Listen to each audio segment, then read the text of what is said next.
We're here at the Republican National Convention where they're about to choose their next leader. Maybe it'll be me.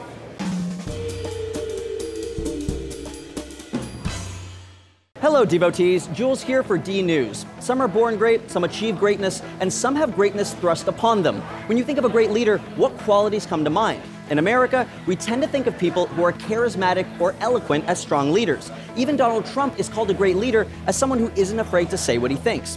But what does it take to be a Trump, or maybe more appealingly, a Julius Caesar or a Dwayne "The Rock" Johnson? Can you become a great leader, or do you have to be born that way? Nature or nurture? Well, like all nature versus nurture topics, it's a little bit of both and nobody really knows. But a study in the journal Twin Research, which is not what it sounds like, or exactly what it sounds like, asked 247 twin pairs to fill out questionnaires about their behavior to determine who among them were leaders. What they found was that more than half the traits that define a leader, originality, popularity, sociability, judgment, aggressiveness, desire to excel, humor, cooperativeness, liveliness, and athletic ability, those were possibly able to be passed down genetically, or heritable. Now, that's a pretty bold claim to make, so we're going to take it with a grain of salt, but it does at least point to some leadership qualities being inborn. But what about the other half of the traits, like persistence or confidence? Well, another study, yes, there's always another study, found leaders can inspire others to be confident, and thus imbue their subordinates with confidence and creativity. So, leaders can potentially teach leadership qualities to their followers. Yet another recent study published in the Proceedings of the National Academy of Sciences found that a good leader's brain actually synchronizes with their followers' brains as they communicate. The experiment took a few small groups of people and scanned the blood flow in their brain when they started talking to each other. Mid-conversation, leaders emerged in each group, and their left temporoparietal junctions, which is where brainwaves are converted into speech, synced up with their followers, whereas the followers weren't as synced with each other. Using this phenomenon, researchers could predict the same effect in future leader-follower pairs just by looking at the brain. It's not that leaders communicate more, but the quality of their communication is higher.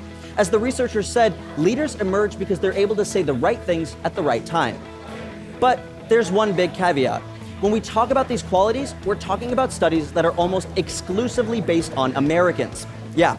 In fact, a 1997 review of studies on leadership found that 98% of them were just American-focused. The studies chose to emphasize American traits like leaders are superior and followers are subordinate, or that individualism is prized and collectivism is shunned. Sheeple versus lion. But the fact is, that's not universally true in all cultures.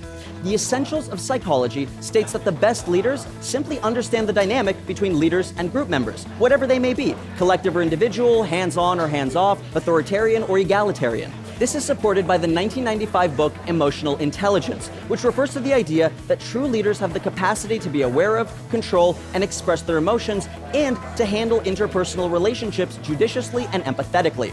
Being able to judge interactions with others and handle those complex interpersonal relationships well will make a pretty good leader into a great leader. Leadership is seemingly a more nuanced but internal process, and while it isn't culture specific, the differences all stem from social differences, not interactions themselves.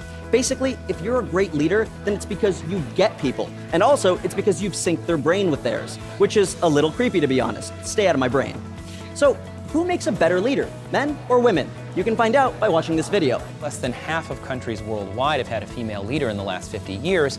A study from the Journal of Applied Psychology looked at 95 different studies and found that people genuinely believe that both men and women would be equally good at leadership. Equally good! And what do you think makes a good leader? What do you look for? Let us know in the comments, and please subscribe so you can catch more D News when we're at the DNC next week. Thanks for tuning in.